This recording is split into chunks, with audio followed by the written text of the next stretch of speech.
Did you hear what the cow said to the farmer on a cold winter morning? Thanks for the warm hand. Anyway, it's going to get better, so don't panic on me. I start small. Nice to see all of you. How many of you have never seen me before? This is your first time? Oh, wow, most of you, okay.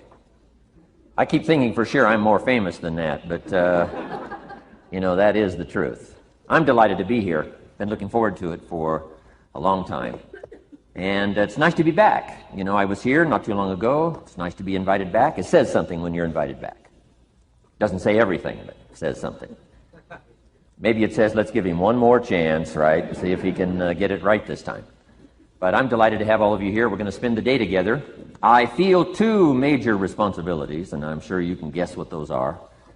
Number one is to make sure you get your money's worth, right? When you shell out your cash, especially these days, you want to make sure you get full value for the money you spent.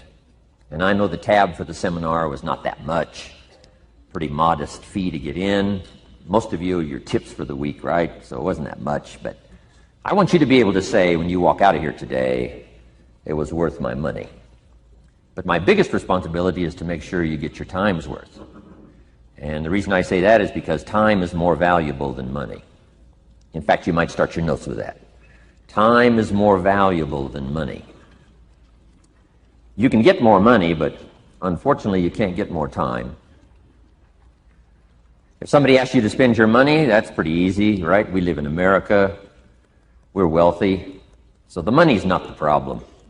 But what if somebody asks you to spend a day, right? You got to think that over carefully. And I know you did. I wouldn't waste one of my days, not for anybody, not for anything. Once I understood how valuable they were, I don't waste any. But to make an investment like today of your money and your time, I appreciate that. Today's going to be costly for me. It's going to cost me one of my days to be here, right? And some money, of course. But, I don't need the money. I take the money, but I don't need the money.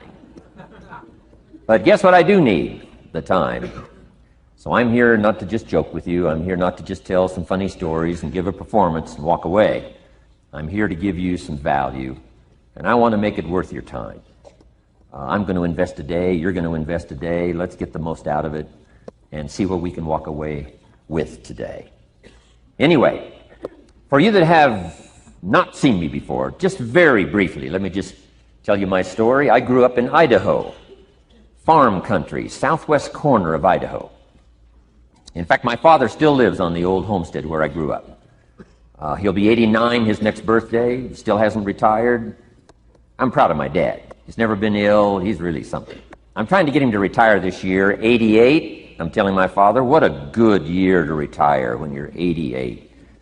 And he says, hey, talk to me in 10 years, right? I might be ready. But anyway, I went to high school. I graduated.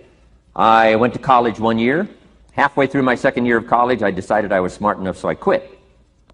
One of my major mistakes. I should have stayed in school. But I thought, heck, I'm smart enough to get a job. That's what life's all about, right? Get a job, pay your bills, work hard, stay out of trouble, keep your fingers crossed, hope for the best. And I figured I was at least prepared to do that. So I quit college and went to work. A little while later, got married, got my little family going, and I'm out there doing what I thought was the best I could. But about age 25, I'm starting to struggle. I've purchased a little more than I can conveniently pay for on time, and the creditors are starting to call saying, hey, you told us the check was in the mail. What's the deal? And I'm getting embarrassed by that. I'm also embarrassed, big mouth me, with all the fancy promises I made to get married. I'm way behind on those promises, and I'm getting discouraged, wondering what to do. And I thought, well, maybe I should go back to school, right? 1 year of college, pretty short on an application. But, tough to go back to school, right? Especially when you got your family going. Time to stay is when you're there. So I discounted that. I thought, well, if I, had my own business, that would be the way to go. But, I'm short on money, too much month at the end of the money. If you've ever been there, that's where I was, age 25. So I had to discount that, and I'm discouraged, wondering, where do I go from here? And then the miracle happened for me. Good fortune came my way. And who can explain good fortune? I don't know. Remarkable things that happen to you at a particular time. Sometimes it's just unexplainable how those things happen. One of my friends says, well, hey, things don't just happen. Things happen just. Another good note for your notes. Things don't just happen. Things happen just. And maybe that's it. I don't know. I'm an amateur on life, I guess like most of us are, trying to figure it out, how to make it valuable. But I was ready. And my good fortune was, at age 25, I met a very wealthy man. His name was Mr. Schoaf, Mr. Earl Schoaf. A friend of mine had gone to work for him, and he started telling me about this man. He said, you got to meet this man I've gone to work for. He's wealthy, but he's easy to talk to.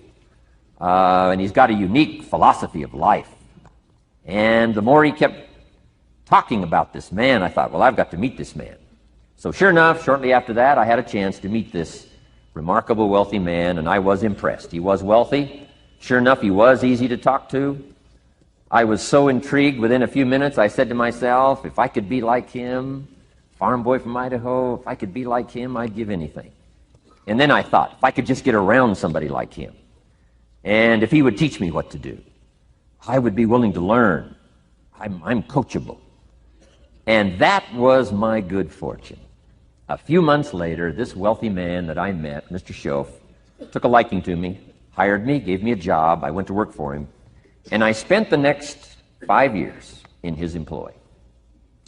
And then, unfortunately, he died at the end of that period, at age 49. His last 5 years, but the first 5 years of my new life, I got to spend with this remarkable man, and my dream came true. He coached me. He taught me. He taught me the books to read. He taught me the disciplines. He taught me the changes to make in my language and personality. And the things he shared with me during that 5 years literally changed my life, turned my life around, changed my income, changed my bank account, changed my future, changed everything. I've never been the same since that unique experience. And I wish he was still alive today, Mr. Schoaf. I'm sure if he was alive today, especially after this seminar, Idaho Farm Boy makes it to Dallas, Fort Worth, full house, standing room only. Pretty awesome. I'm sure if he was alive, I'd be calling him today saying, you won't believe what's happening to me. I've had a chance now to share with other people what you shared with me. But anyway, how I got here. 30 plus years ago, I was living in Beverly Hills, California. And one day a friend of mine, businessman friend, said, Jim, I'd like to have you come and share your story with my service club that I belong to, the Rotary Club. He said, I know your story, Idaho Farm Boy makes it to Beverly Hills. But he said, I think my club members would love to hear your story. He said, if I arranged one of our breakfast meetings, would you come tell your story? Just share a few thoughts. I said, okay. So I agreed to go give this breakfast talk.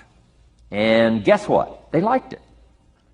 And my telephone rang. I got another call saying, we heard you've given your story and shared some ideas. Would you come talk to our club? First thing I know, I'm starting to devote a piece of my business time to giving these talks.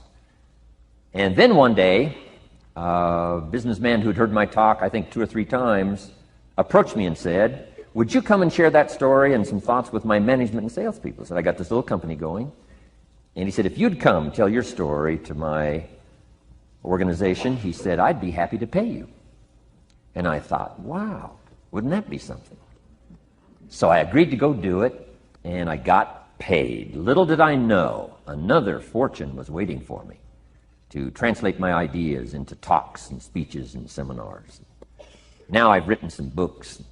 It's on cassette tape, and now I get to travel around the world. Last year I was in Japan and Israel, Spain, Mexico, Australia, New Zealand, France, Germany, Canada, and now Dallas, Fort Worth. So,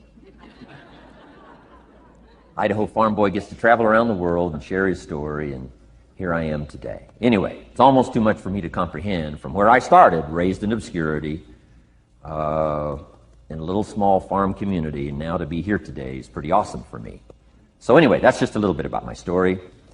My story is probably more intriguing for me than it is for you, but I wanted to hear it again, so I thought I would just, bore you with it.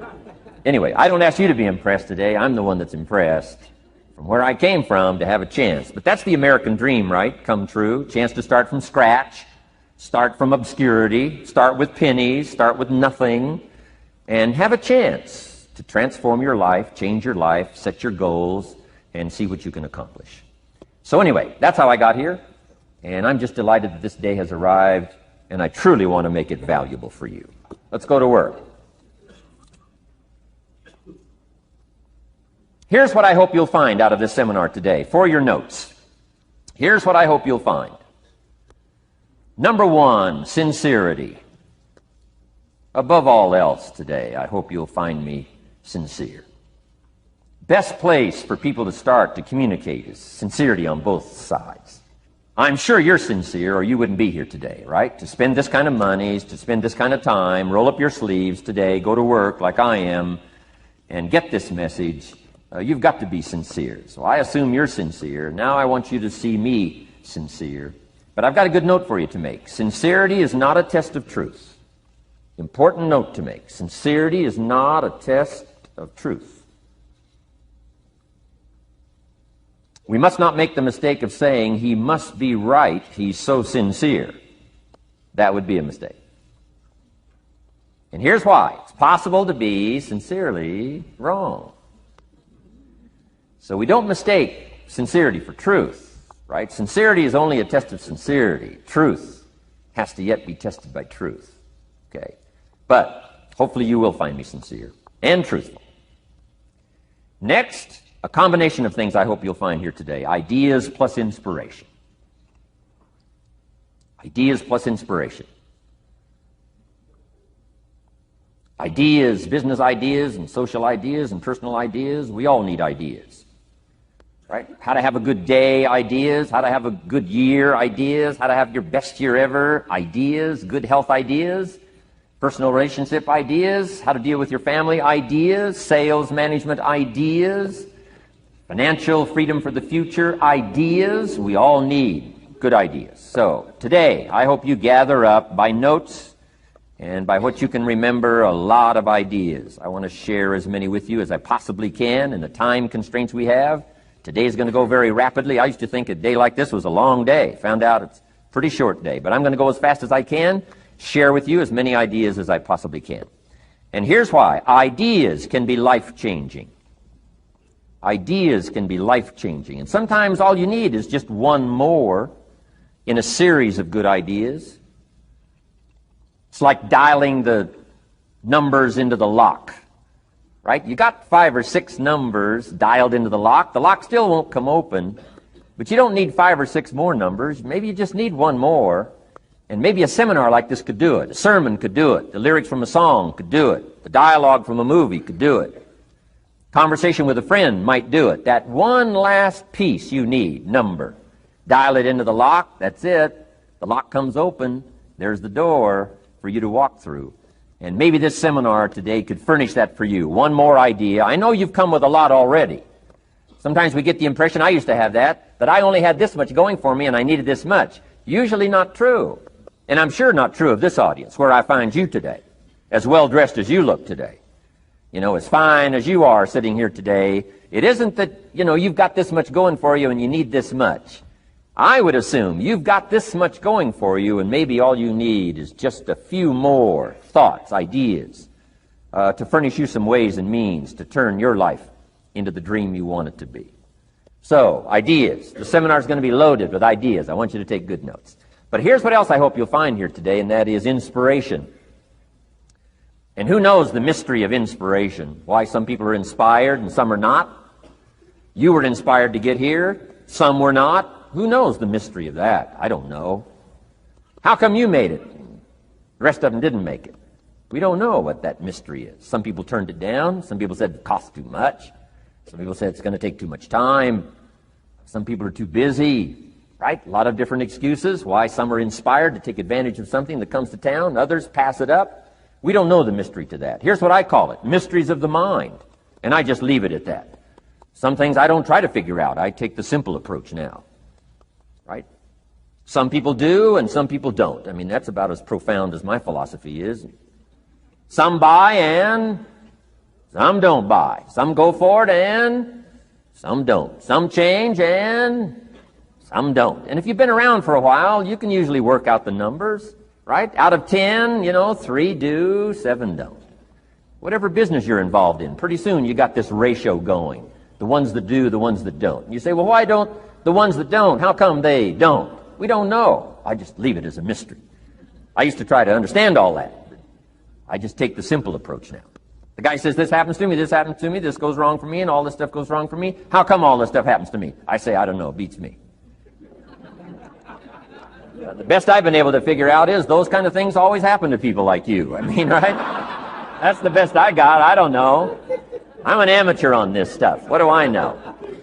So, just take the simple approach, right? That's how it is. Who knows? Interesting story says, the day the Christian church was started.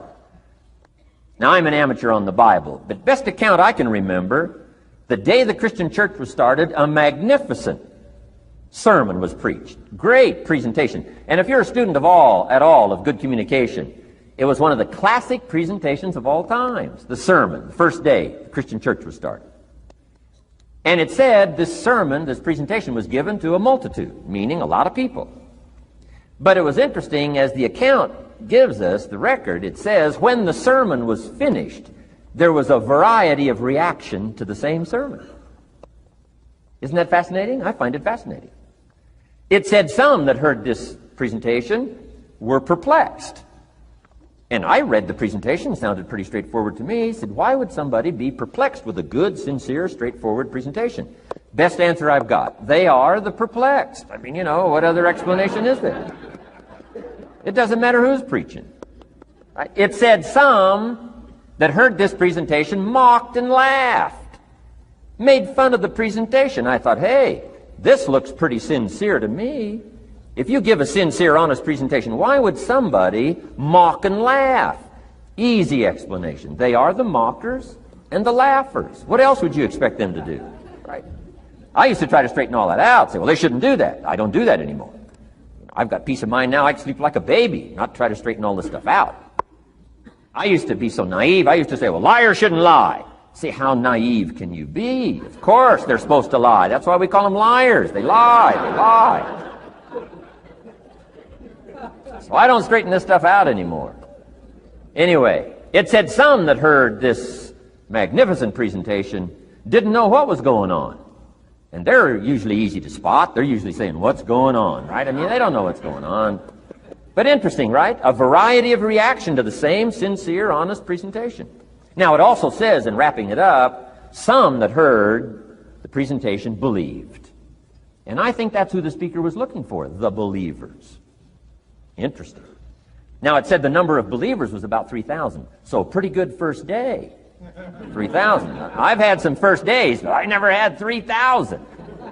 But anyway, 3,000 were believers. And that's, the speaker was looking for the believers out of this multitude. And that's about as close as we can come to understanding the mystery. Some believe, and some mock, and some laugh, and some are perplexed, and some don't know what's going on. And you just have to leave it that way. Why? Because that's the way it's going to be. The way to be brilliant is to find out how it's going to be and then say, here's how it should be. I mean, that's how you become brilliant. So, anyway, who knows the mystery? I call it mysteries of the mind. We don't understand. But I don't try to change it anymore. On this particular story, as far as we know, they didn't have classes after the presentation to try to de-perplex the perplexed. I mean, as far as we know, they left them perplexed. They left the mockers mocking. They let the laughers laugh. I mean, they didn't come back and try to straighten all this out. You say, well, how can you build a church? Well, make another presentation, and you'll get some believers and some mockers and some laughers and some who don't know what's going on. So that's about the best we can do. So, but I'm glad I've got the believers here today. You believed enough to shell out your cash and part with your time and some of your effort and energy, and I appreciate that. So, hopefully you'll find some inspiration here today. All right? To get the most out of today, a couple more notes. Number one, be thankful. That's a good way to capture the most of a day like this. Be thankful for what you already have. That shouldn't be any problem in America, being thankful. Everything we need is available in America. Everybody wants to come here, right? The last time I was here, that little presentation I gave, everybody wants to come here, America. People haven't plotted and schemed the last 40 years saying if I could just get to Poland, everything would be okay. No, everybody wants to come to America. Why? Everything's available here. All the books you need, all the sermons you need, all the churches you need, all the schools you need, all the instruction you need, all the inspiration you need, all the capital you need, all the markets you need, all the challenge you need, all the information you need, all the seminars you need. Everything's available here. This is America. So number one, let's be thankful for what we already have. Thanksgiving does this. Opens up the doors, opens up the windows, opens up the channels. Thanksgiving for what you already have. I did a seminar one weekend up at the ranch, up at Clear Lake. Got a lodge up there. Nice setting, high valley, high serenity ranch. For the weekend, Friday evening, Saturday, Sunday. People drove in from around California. I got there late Friday afternoon. Everybody had pretty well already gotten there. I couldn't believe the parking lot. Continentals and Eldorados and Mercedes and Cadillacs and unbelievable. Ferrari, one Rolls Royce, unbelievable. I walked in, good-looking crowd about like this, sitting there ready for the weekend seminar. My opening remarks were, ladies and gentlemen, I think the rest of the world would find it strange that we have all come here this weekend to try to figure out how to do better. Right? I think the rest of the world would say, I don't understand. Guy in his Rolls Royce saying, I got to get to the seminar, find out how to get another one of these Rolls Royces. Unbelievable. Anyway, let's be thankful. Here's what locks up the doors and the channels to receive more: cynicism. That locks you away. That prevents you from learning more. Being a cynic about the past and the future, a cynic about the marketplace, cynical about the people, cynical about the institutions, cynical about the setup, cynical about yourself, cynical about your chances. See, that locks away all the chance for stuff to flow your way. So, good advice, I think, today. Start off, be thankful. Here's number two, listen well. That's going to be a challenge today. I understand that. Seems like most of, our life is still going on outside these four walls, right? Most of our life seems like it's all, continuing out there. Family and business and associates and market and economy and whatever else is happening in the midst of your life. And to sort of, pull your attention from what's going on out there and put it in here for just a few hours, I know is a challenge. But do the best you can, listen well.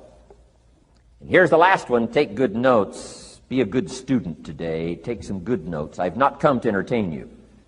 As you can tell by my opening joke, right? I would not make it in Las Vegas. So we don't have a dog and pony show today, no entertainment.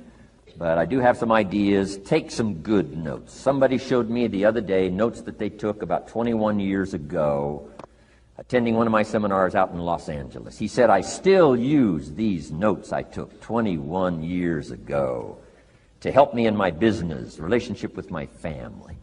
So I'd like to have these notes that you take today become that valuable for you. Then it would be worth me making the investment to come and spend a portion of my life, my time, my energy here. And I want this investment I'm making here today to pay off. And one of the ways it can pay off for me is for you to take good notes and then go away and use whatever makes sense.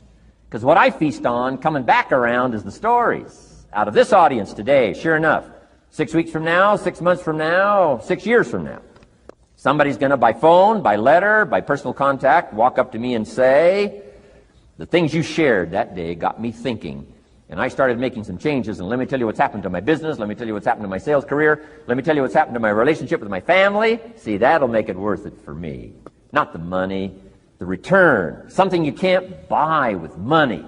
If somebody says, thank you for touching my life and taking the time to make the investment. And that's what I'm all about. So if you'll become a good student today. And here's the last note. Don't be a follower, be a student.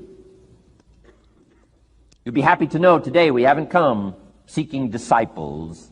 We've got no movement for you to join. I'm just here to share some of my experiences, good ideas, best I can. But I think that's good advice. Don't be a follower, be a student, right? Take advice but not orders. Take information, but don't let somebody, order your life. Make sure what you do is the product of your own conclusion. Excellent note to make. Make sure what you do is the product of your own conclusion. Not to do what someone else says. Take what someone else says, process it, think about it, ponder it.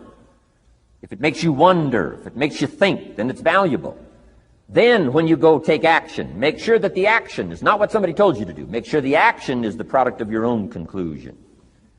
If you'll follow just a little bit of those simple guidelines, I'm telling you, the learning process can be speedy, swift, powerful. Your learning curve can go up, and then applying it to your business, your life, your family, conversations, equities of all kinds. You'll find some progress like I did that first 5 years when I met a teacher willing to share with me, turned my life around. Progress I couldn't believe happened for me. Okay, let's get started. I want to review, I was here last time and we talked about the 5 major pieces to the life puzzle.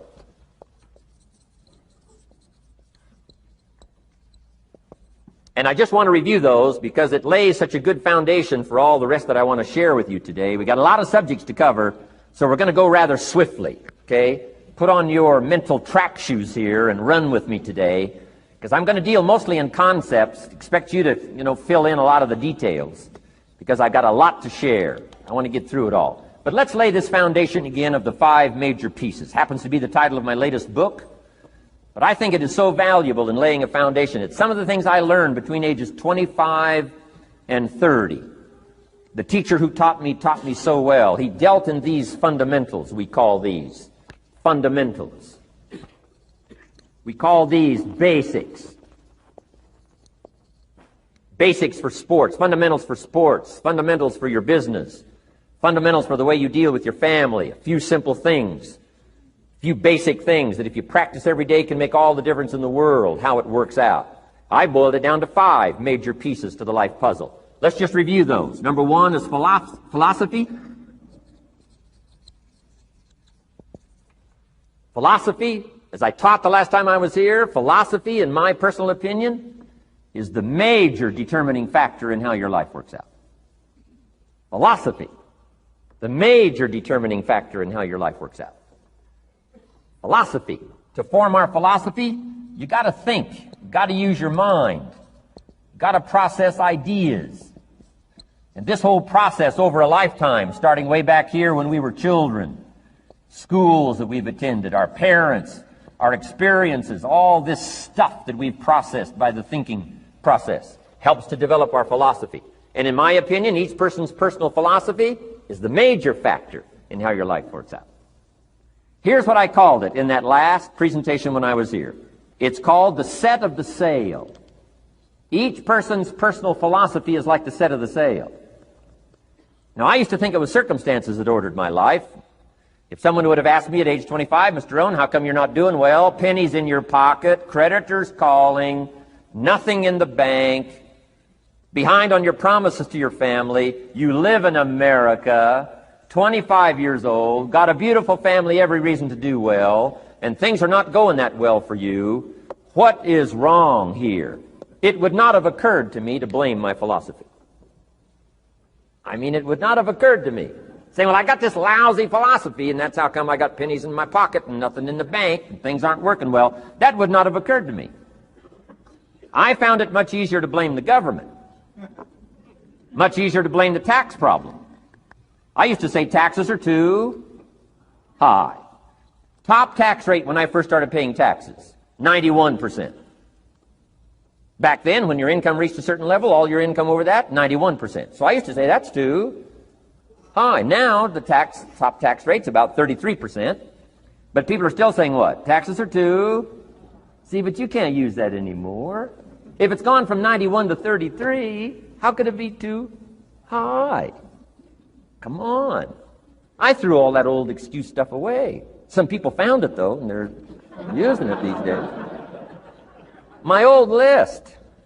I used to blame the traffic, the weather, used to blame circumstances, right?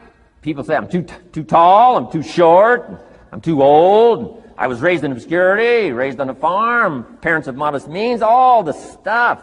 If you were to ask me, how come you find yourself here, Mr. Rohn, age 25, living in America, land of abundance and opportunity, pennies, zero in the bank, not doing well, creditors calling, it would not have occurred to me to blame my philosophy.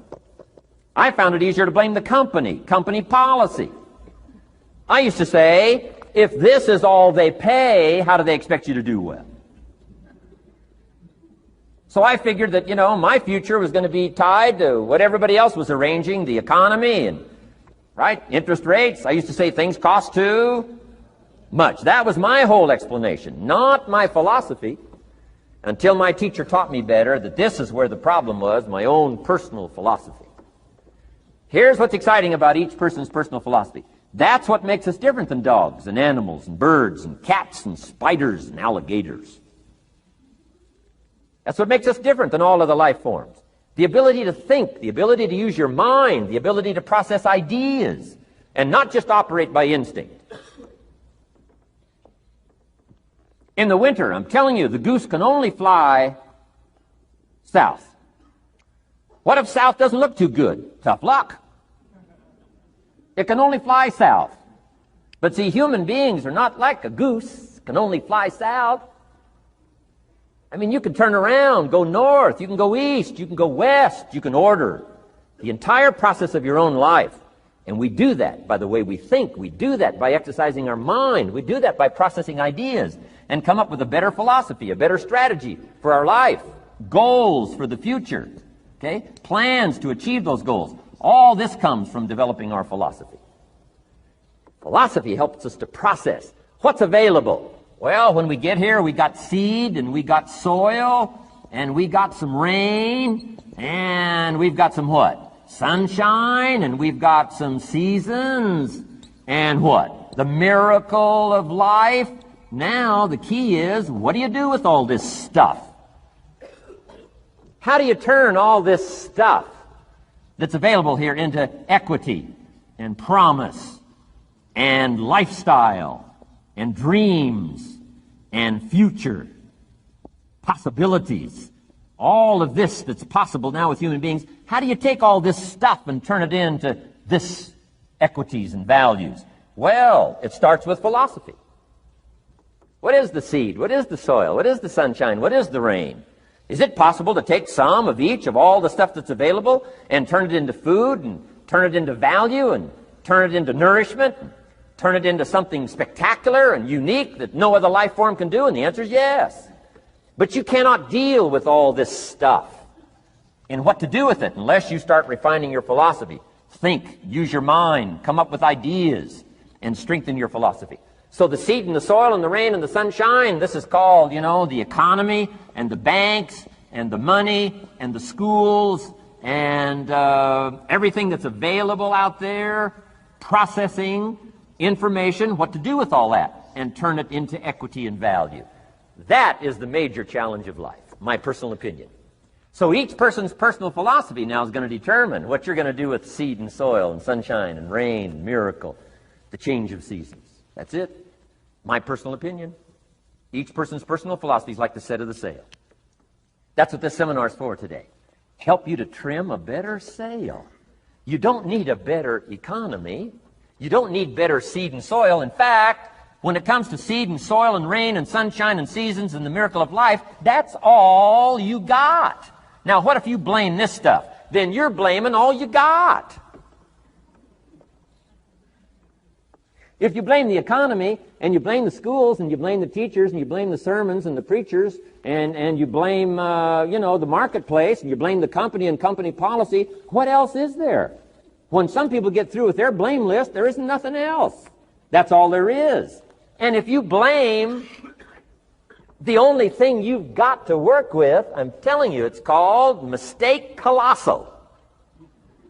In not understanding that that's all you've got to work with. And if this is all you've got to work with, then you don't change the seed, and you don't change the soil, and you don't change the rain, and you don't change the sunshine, you don't change the seasons. Right? Guy says, I'll take 3 springs, 4 summers, 9 falls, no winters. No! You can't fool with this stuff. You got to take it like it comes. Then what do you change to make your life work well? You got to start with your philosophy. Guess what I had to do at age 25 in order to change my own future? I had to change my mind. I had to change my thinking. I had to change my philosophy. I was messed up on what was causing my problem.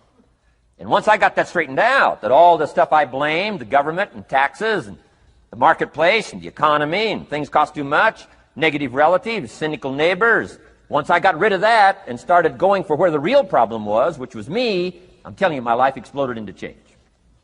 My bank account changed immediately. My income changed immediately. My whole life took on a whole new look and color immediately.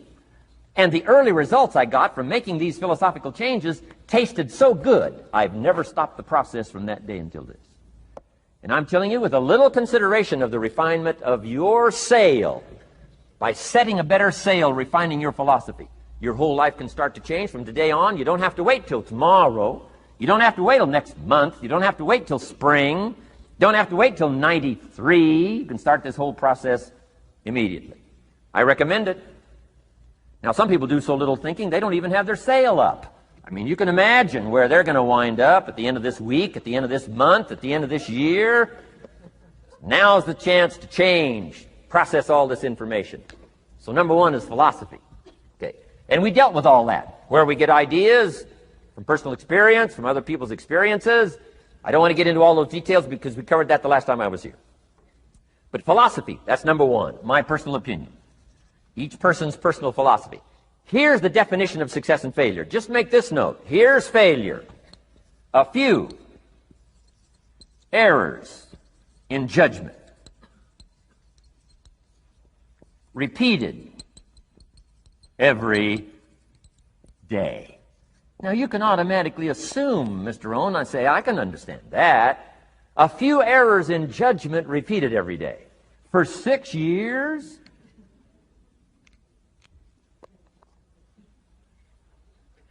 I'm with my father. I think I told this story the last time I was here. My father, 88 years old, he's never been ill, still hasn't retired.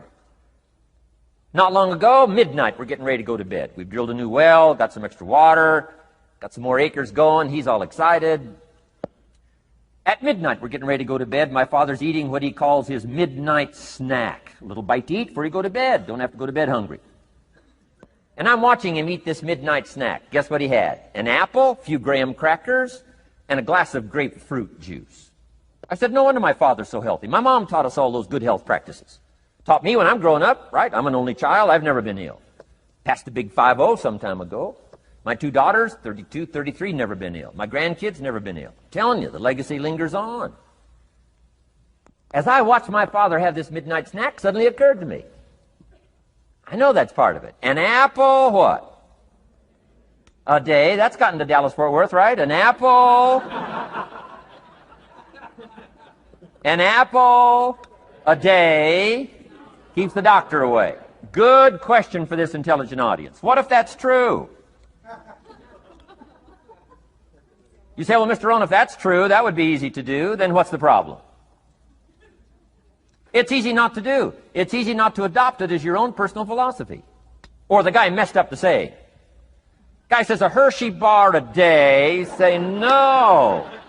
No. You've been watching too much television. It is not Hershey bar. You got to be smarter in philosophy than to fall for the Hershey bar a day when it's an apple a day. You've got to be smarter than that.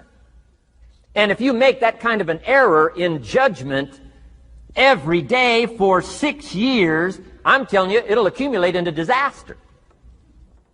Sometimes the first year you say, well, you know, I'm so healthy now, what difference is it going to make? You've got to be smarter than that. Just because disaster doesn't fall on us at the end of the first day doesn't mean disaster isn't coming. You've got to be so smart that you look down the road and say, will the errors in my present judgment of philosophy, what's that going to cost me in 1 year, 6 years, 1 month, 6 months?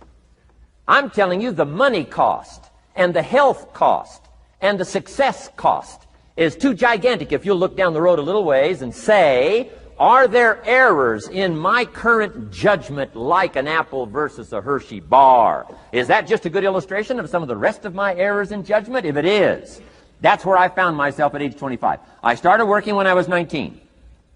I met my teacher who helped turn my life around when I was 25. That's 6 years.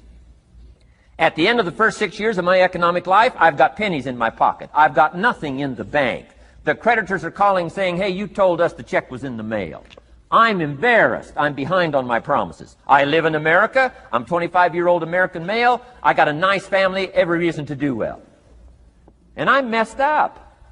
Now, what's messed up? I used to think it was the community that was messed up, and the country was messed up, and the government was messed up. If those Democrats ever get in the White House, that'll really mess things up. If the Republicans stay in power, that'll really mess things up. The economy was messed up. Interest rates are messed up. I thought all this stuff was messed up. Then I found out that's not what was messed up. I was criticizing the only thing I had to work with. What was really messed up was my own personal philosophy.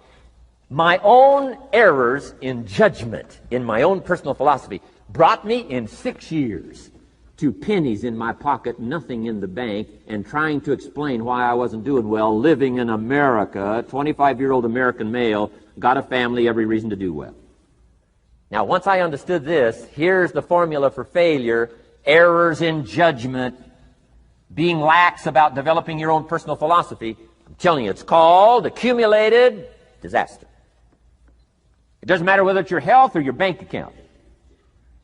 Guy's got an empty bank account, probably has high cholesterol. Why? Over the last 6 years, he never paid attention to either one. And it doesn't matter whether it's a dollar, or whether it's your money, or whether it's your cholesterol count. All you got to do is commit the errors, and just because disaster doesn't fall on you at the end of the first day that you don't eat an apple. You say, well, I didn't eat an apple today, and tonight I'm not ill. Well, you got to be brighter than that. Someday you got to leave first grade. The reason we make those first grade desks so small so they won't fit at age 25. I mean, right? You don't belong here anymore. Come on. Now let me give you the secret to success. The formula for failure: a few errors in judgment repeated every day for 1 month starts the weakness, starts the disaster process. You can imagine what happens in 6 years.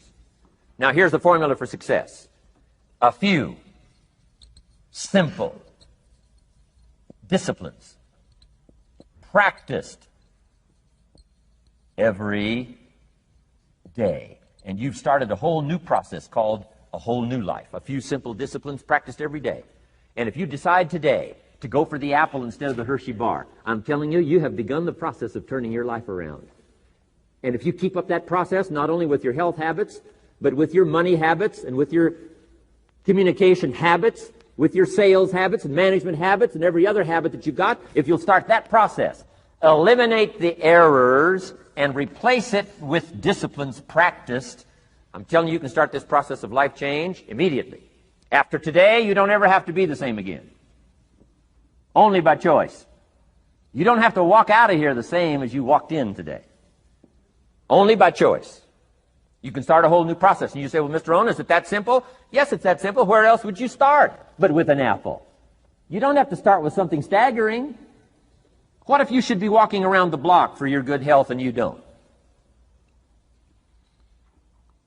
What'll that do in 6 years? I'm telling you, the word is disaster. You could and you should and you don't. Here's an even stronger word. You won't. I mean, don't might mean you're careless. Won't probably means you're stubborn. And either one's called disaster. Could, should, don't. I'm telling you, that's why at the end of 6 years, I found myself with pennies in my pocket, nothing in the bank, creditors calling. Could, should, won't. Could, should, don't is called disaster. Now, how do you change all that? The next 6 years, I got rich. The next 6 years, I became a millionaire. By the time I'm 31, I'm a millionaire. How about that? You say, well, Mr. Rohn, what happened? Well, strangely enough, during that second 6 years of my economic life, the government was about the same. I'm telling you, taxes were about the same. My negative relatives were the same. I'm telling you, the economy was about the same, and prices were about the same, and everything else was about the same. Circumstances were about the same. Then how come I got rich? How come I totally changed my life? I was not the same. Somebody says, well, what did you go to work on to do all that? I started with my philosophy. I started amending my errors by doing some better thinking, changing my mind, coming up with ideas that I didn't have before I met my teacher. And once that whole process started for me, I'm telling you, I changed my whole life. Within a 6-year period, I was never the same. And I've kept up that process all these years. One of the reasons why I'm here is to continue my craft. I don't want the day to come someday somebody says, you should have heard Jim Rohn 10 years ago when he was really terrific. Guess what I want people to say? I heard him 10 years ago, but you should hear him now. I'm telling you the man works on his craft. I'm telling you the man's done some extra reading. I'm telling you the man doesn't miss a trick. I'm telling you he's worked hard on himself. That's why he's able to deliver like he does. The same thing can happen for you as a teenager. It can happen to you as a mother, as a father, as a business person, as a salesperson, running a business. Doesn't matter. Management, wherever you find yourself. This is the process called personal change. And what I say to start with is start with your own philosophy. Your philosophy is going to determine whether or not you go for the disciplines or continue the errors that's called potential disaster. And everybody has it within their power. Well, it was so happy for me to find out at age 25, Mr. Shope said, Mr. Rohn, you don't have to change countries. But you do have to change philosophy. And if you'll change philosophy, not country, you can turn around your income, you can turn around your bank account, you can turn around your skills, you can become capable, powerful, sophisticated, healthy, influential, all the other equities that you could possibly want out of your life, using the only stuff there is and not trying to change any of this stuff. Appreciate all of this stuff with all of its ups and downs, with all of its mystery of why it works and sometimes it doesn't work. Don't challenge this. You don't have to ask for another planet. You don't have to ask for another country. Just ask for another book. Ask for another seminar. Ask for another idea. And you can start this whole process of personal life change. Now, I could spend the whole day on philosophy, because that's where it is. If I could get you intrigued with that enough to study it, enough to ponder it, to where you would pick up the commitment like I did and say, hey, as simple as an apple a day, as simple as a walk around the block, why not start right there? If you don't start there, where else are you going to start? Might as well start where it's easy, and then go to the more complicated disciplines. Because if you can't handle the simple disciplines, how can you handle the complicated ones? Okay. Key. Philosophy. Here's number 2. I got to give these now very quickly because I got too much to cover here to linger too long. Number 1, we're affected by philosophy. First major of the 5 major pieces. Number 2 is attitude. We're affected by how we feel. First, we're affected by what we know and the decisions we make. Second, we're affected by attitude. How we feel. And I gave that quick list. Let me give it to you. It's how you feel about the past. You've got to have a good attitude about the past. Use it as a school, not a club. Don't beat yourself to death with your past. Faults, failures, losses. Let the past be a school. Harsh school, maybe. What else is new? Let the past be a school master to teach you. Not to threaten you, but to teach you. Okay. Next, it's how you feel about the future.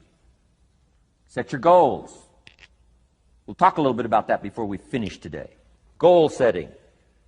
The promise of the future is an awesome force to affect your life every day. Without a future well designed, we take hesitant steps. And all you have to have is hesitant steps. For 6 years, you'll be timid, driven into a corner, not boldly willing to go and take your portion, take your share. Okay? Next, it's how you feel about everybody else. Got to have a good attitude about everybody else, because it takes everybody else to make a market. One person doesn't make a family. One person doesn't make a business. One person doesn't make a corporation. One person doesn't make a community. One person doesn't make a nation. It takes all of us to make a dynamic economy, a nation second to none. It takes all of us to make the churches and make the economy run. It takes all of us to make the possibilities. All the gifts that have flowed in here the last 200 years, unprecedented in 6,500 years of recorded history. There's been nothing like it. The ethnic streams that have flowed in here brought their gifts, brought their talent, brought their skills, brought their inventions, brought their work ethic. All of it mixed together is called America. Been nothing like it in 6,500 years. And to miss the value of it by some, warped attitude about it, I'm telling you, you've missed it all. And if you have an appreciation for it all, you'll draw from it. And if you draw from all the gifts that have been blended together here for 200 years now for your value and benefit, think of what you can do for your days, for your business, for your conversation, for your equities. You can transform it to an incredible degree. And here's the last one. It's how you feel about yourself. Understanding self-worth is the beginning of progress. Self-worth should be easy. If one of us can do it, all of us can do it. If anybody can think it, we all can think it. I can read, you can read. I can understand, you can understand. From where I came from, the few simple things I did and tried revolutionized my life in 5 years. There isn't anybody here that can't do it. Change from pennies to fortune. Change from nothing to something. Change from broke to rich. Anybody in this room can do it. If any of us can do it, we all can do it. That's the kind of value you should place on yourself. If Jim Rohn can understand it, I can understand it. If he can read, I can read. If he can find it, I can find it. If he can change, I can change. If he can get it done, I can get it done. That's the attitude about yourself. So valuable. Okay? Now, in transforming our lives, we don't start with attitude. We don't start with the inspiration here. We start with education. Somebody says, well, I expected you just come get motivated today. Well, that probably won't do it. Somebody says, by now we should be standing on the chairs, waving a flag, singing the old gray mare. Get going here. No, that's not where you start. Life change does not start with inspiration. Life change starts with education. You've got to be educated to the point of where you might have messed up. My teacher put it in blunt, simple language. He only went to the 9th grade in school, so he put it in simple language I could understand. He said, Mr. Rohn, after 6 years living in America, healthy American male, 25 years old, been working 6 years, 1 year of college, pennies in your pocket, nothing in the bank, behind on your promises. Shove said, I just got one simple explanation for that. You've messed up. Now, I could understand that kind of language. Substitute a Hershey bar for an apple means you've messed up. Should walk around the block, could walk around the block, won't walk around the block. You have messed up. And all you got to go is write down through the list. Don't need some teacher to come by and tell you. Be your own best teacher saying, hey, let me make a list of some places I've messed up. Because if I let this down, that probably affects the rest. And the answer is, that's true. So we don't start with inspiration. We start with education. Somebody says, well, just motivate this guy. He'll be all right. Just motivate him. Get him turned on. Probably not. If a guy's an idiot, you motivate him. Now you got a motivated idiot. No, he won't be all right. So we start with education. What's the first education? If it isn't going well and you live in America, you have messed up. You don't need to change countries. You say, well, the country's messed up. That's like cursing the soil and cursing the seed and the sunshine and the rain, which is all you got. Don't curse all you got. When you get your own planet, you can rearrange this whole deal. But this one, you got to take like it comes. So number 2 was attitude. Here was number 3, activity. This is the work part, the labor part. Taking action. And the activity is the miracle working piece. A miracle being something we don't quite understand how it works doesn't mean it doesn't work. It means we just don't quite understand how it works. Miracles work. God says. Now, I'm an amateur on God, but here's my best analysis. God says, if you'll plant the seed, I'll make the tree. Now, that's a good arrangement. Number 1, gives God the tough end of the deal. What if you had to make the tree? That'd keep you up late at night trying to figure out, how do you make a tree?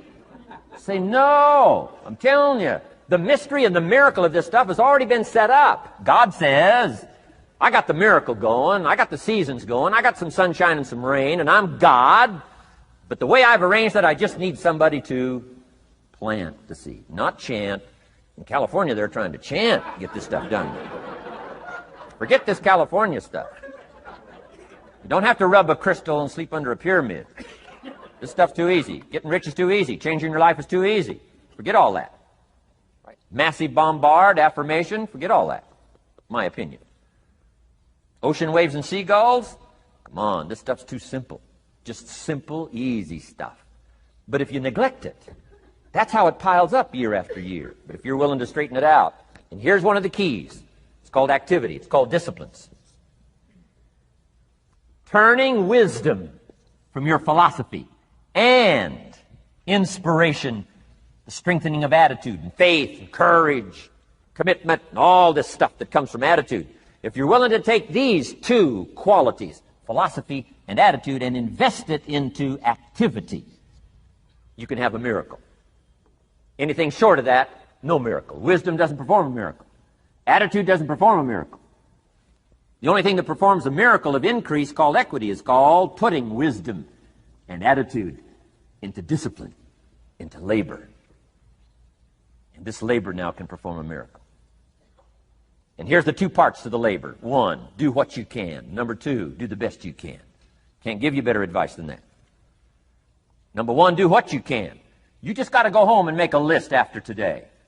And here's the question to ask as you make this personal list. What am I not doing that would be easy to do? That could greatly change my health, my wealth? What am I not doing I'm neglecting that would be easy to do? Just go home and answer that question personally. You don't have to put the answers on a public bulletin board. This is just all personal stuff. From the walk around the block to the apple to what to do with your money, which we're going to cover today. What does a child do with $1? We're going to cover that today. Errors in judgment, disaster. Few simple disciplines, wealth beyond imagination. And if you'll pick up the activity part, the miracle working part, plant the seed part, take care of your part.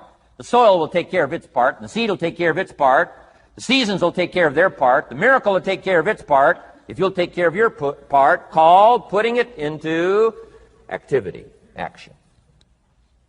Works miracles. 2,000 years ago, on April 13th, one of Jesus' disciples. Now again, I'm an amateur on the Bible, but best as I can remember it, one of Jesus' disciples said to Jesus, "It's time to pay our taxes and we don't have any money." That's how come I know it was about April 13th.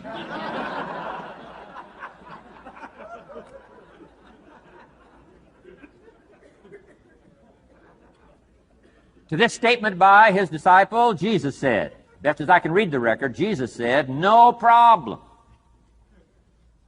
Now, why could he say no problem? Well, word has it, he was a miracle worker. Word has it, if you're a good student of history, word has it, he was a miracle worker. If you handed a problem to a miracle worker, what would he be inclined to say? No problem.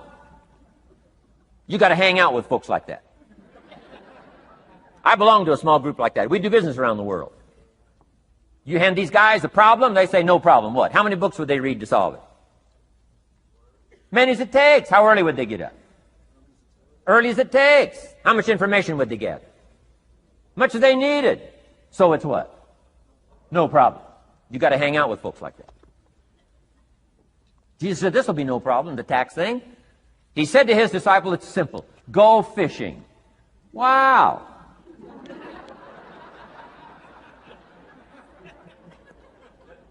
Now that was easy for this particular disciple. His name was Peter. And Peter was a fisherman. How clever. How clever. But here's the real problem. If you should fish, and you could fish, and you don't fish, you got no miracle. You could change, you should change, you won't change. That's called accumulated disaster. In 6 years, you'll be explaining instead of celebrating. Having some ragged list like I had, reasons for not doing well, pennies in my pocket. Could, should, don't, disaster. And if you'll just start the process of change, could, should, and will, you can start this whole process. And if you will, then put it into action. The miracle belongs to you. Jesus said to his disciple, it'll be simple. Go fishing, and the first fish you catch, look in his mouth. Peter said, okay. He was used to strange things happening. In this relationship, Peter goes fishing, catches the first fish, looks in his mouth. Guess what's in the fish's mouth? Coins. Peter says, wow, coins. Starts counting the value of these coins, and when he adds it up, guess how much it added up to? Exactly enough money to pay his taxes and Jesus' taxes. Which gives you Jesus' position on taxes.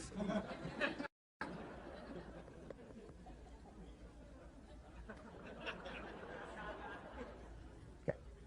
Now we call that what? A miracle, only because we don't quite understand how it works. It doesn't mean it doesn't work. It simply means we don't quite understand how it works.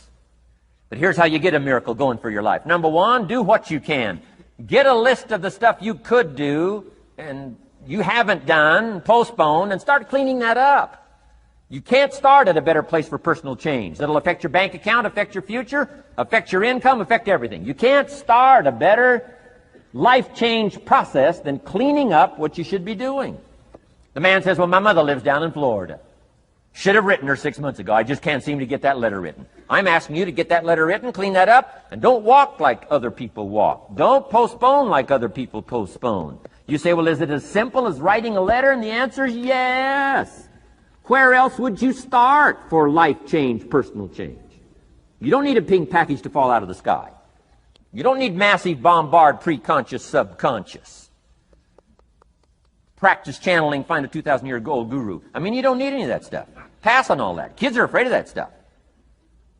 Too much of it, you'll be out on a limb with Shirley. I mean, don't pass on all that stuff. This stuff's too easy. This stuff's too simple. It's called take action, number one, on neglect, on errors, in discipline. Number two, start setting up some disciplines. And if you'll do that, you'll perform a miracle. Now, here's the second part of the miracle. Number one is do what you can. Here's number two, do the best you can. If that's not your philosophy, I would ask you to amend it. Let me give you the best of ancient script. Here's what it says. Whatever your hands find to do, do it with all your might, do it with all your strength, and do it with all your power. What a good philosophy. That kind of philosophy will revolutionize your life if you haven't picked it up lately. Guy slips in late, company doesn't seem to mind, slips out early, first one in the parking lot, heading for happy hour. Stretches his break, comes early for lunch, late back from lunch, company doesn't seem to notice. Guy says, best as I can calculate, I'm putting in about a half a day's work and I'm collecting a full day's pay. And the guy says, I got it made. Little does he know the seeds of his own disaster are already being sown by the weakness of his own personal philosophy. It's not the economy that's going to determine your next 6 years.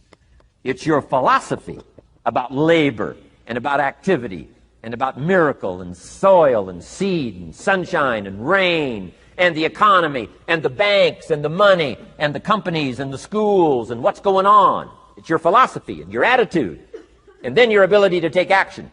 All of that we call the process of life change, miracle working. Number one, do what you can. Number two, do the best you can. Here was number 4. Results.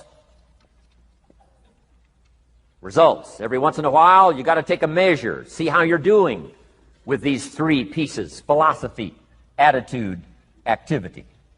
Now we take a measure called results. What is the results at the end of the day, the results at the end of the week? You can't let too much time go by without checking. When time goes by, 6 years I'd been out there working when I met my teacher, Mr. Schoaf. Schoaf said, well, Mr. Rohn, let's just go through a little summary here. He said, in the last 6 years, how much money have you saved and invested? Let's go through a little tab list here. How much money have you saved and invested the last 6 years? I said, what? 0. He said, you have messed up. You remember these notes. I like that. You've messed up. He said, who sold you on that plan? I thought, my gosh, the man's right. I'm a nice guy. I bought the wrong plan. What if you were 50 and broke? Right? Didn't need to change countries. Bought the wrong plan. What a sad scenario that would be. Schoaf said these questions. Let's go through some results. He said, how many books have you read in the last 90 days? I said, what? 0. Wisdom of the world available? Change your life, change your future. Wisdom of the world available. Develop any skill you want. Earn the kind of income you want. Have all the treasures you want, equities you want, relationship with your family that you want, everything that you want available, and the wisdom of the world to help you get it. Haven't read any books in the last 90 days. My teacher said, Mr. Rohn, you have messed up. I'm telling you, you've got the deal. Shove said, Mr. Rohn, in the last 6 months, how many classes have you taken to improve your skills or to develop new skills? Go for the American dream. Become rich and powerful and sophisticated and healthy and influential. How many classes have you taken in the last 6 months? I said, how many? 0. He said, you have messed up. He said, you don't need to unmess the country. You don't need to straighten out the perplexed. You don't need to straighten out any of this stuff. All you've got to do is look within and let results teach you a great deal about your own activity, your own attitude, and your own philosophy. I went through that process. Take this phrase home. Results is the name of the game. What other game is there? Results. Here's all life asks us to do. Make measurable progress in reasonable time. Just take home that little phrase. Good phrase. We're asked in life simply to make measurable progress in reasonable time. We demand it of our children. How many years do you want your child to spend in 4th grade? Approximately. About 1. If it looks like they're not going to make it, we pour on the pressure, called legitimate pressure, lack of results. Peer pressure, family pressure, school pressure, community pressure. Every other kind of pressure we can bring to bear. What? You can't stay more than 1 year in 4th grade. As parents, you'd have to leave the community. You say, well, what if they're nice kids? Wouldn't you give them 3 or 4 years? And the answer is no. You got to make better progress than that. So you got to check fairly often. Some things you got to check every day. Some things you got to check at least by the end of the week. Salesman joins this little sales company. He's supposed to make 10 calls first week. Wouldn't it be legitimate to call him in on Friday and say, John, what? How many calls? I mean, this stuff is simple. John says, well. Say, John, well won't fit in this little box here. Well. Now John starts with a story. You say, John, I made this little box so small so a story won't fit. I don't need a story. I need what? A number. A number. What will a number tell me? Everything. John's supposed to make 10 calls. What if he made 20? You say, wow. Wow. We got somebody. What if he only made 1 call? Whoa. Will that tell us something about John's philosophy? And the answer is yes. Will it tell us something about his attitude? Of course. Will it tell us something about his disciplines? Of course. And if he wants a lesson in life change, all he has to do is be willing to face the numbers and come up with the results that will teach you to either celebrate if you got good results or fix whatever needs to be fixed in your philosophy, attitude, activity called disciplines. You don't need to go anywhere else. I do believe in affirmations. They are valuable as long as you affirm the truth. Because it says in ancient scripts, the truth, what? Will set you free. Free to do what? Amend your errors and pick up new disciplines. That's what the truth is for, to help us amend our errors and pick up the disciplines for life change. That's what the truth is for. So I do believe in affirming the truth. If you're broke, best thing to affirm is, I am broke. You put that up on the refrigerator where you can see it every day. I mean, that's how you do that. Now, if you need a little additional affirmation, you just put up there, I'm 40 and broke. I mean, you know, that ought to do it. And if you need just a little more, put up there, I live in America and I'm 40 and broke. That's enough to turn your life around. It says, hey, something is wrong. Somewhere I have messed up. And I'm telling you, if you'll start with that, it's called the process of life change, and it doesn't matter how small the process is to start. One discipline starts it, and then one discipline feeds another, and the first thing you know, you've got this whole cycle in an upward positive motion. And it's called life change. It's called income change. It's called health change. Relationship with your family change.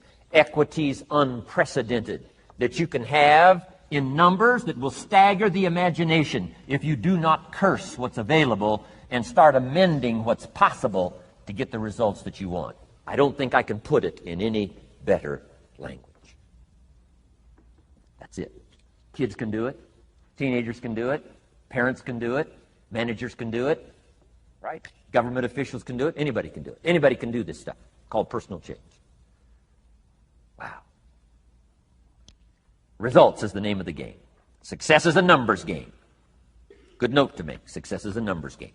You got to go for the numbers. You got to understand what the numbers are. How many pounds overweight should you be at age 50? Approximate.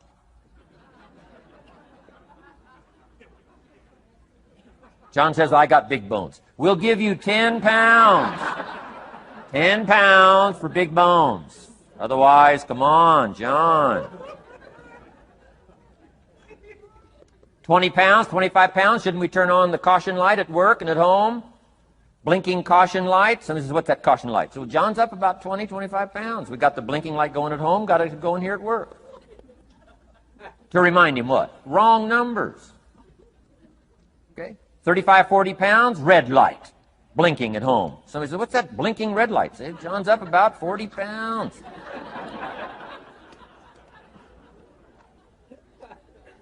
50 pounds, we got the siren. What's that siren at home and at work? John's up about 50 pounds. Cholesterol, almost out of control. Come on. Success is a numbers game. I'm asking you to be mature enough to start checking your own numbers. How many books have you read in the last 90 days? Transform your life. Become cultured, powerful, sophisticated, healthy, influential, all the rest of the stuff you want. How many books? How many classes? How committed are you to taking what's available and turning it into equities unprecedented, since we live in a country that there's been no such country in the last 6,500 years? If you'll pick up that process, ladies and gentlemen, I'm telling you, it's called life change of the best order. Now, here's the last one. Number 5 is called lifestyle. Lifestyle is simply learning how to live well. The last of the 5 major pieces. Here's the ultimate challenge of life. I've worked on this, you cannot believe how hard, since age 25. And that is, after applying better philosophy, attitude, and activity, and picking now up results. What are results for? Here's my ultimate challenge on results. To fashion, good word to jot down, fashion. Fashion for yourself lifestyle, or what we call the good life. That's the ultimate challenge. To take your results, take your money, take your results, take the return, take the equities you've gathered, and now fashion for yourself a good life, like weaving a tapestry. And Mr. Shelf gave me all kinds of examples on lifestyle. He gave me 2 phrases that helped change my life. In case you have to leave early, let me give you these 2 phrases. It'll be worth the price of coming and being here today. Just take these 2 phrases home, in case you have to leave early. Here's number 1. Shelf said, Mr. Rohn, if you wish to be wealthy, study wealth.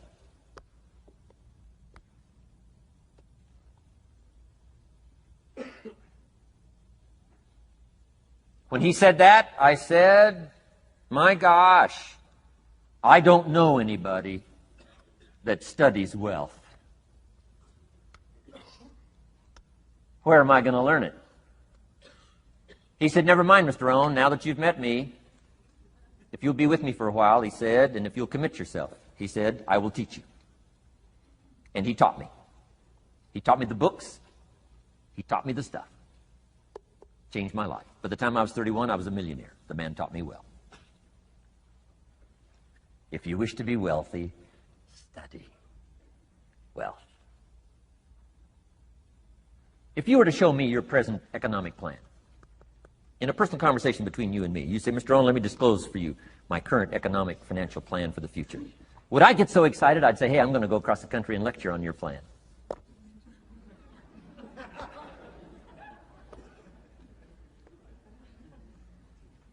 And if the answer is no, Mr. Rohn, you probably wouldn't want to go across the country and lecture on my plan. Here's my question to you. Why not?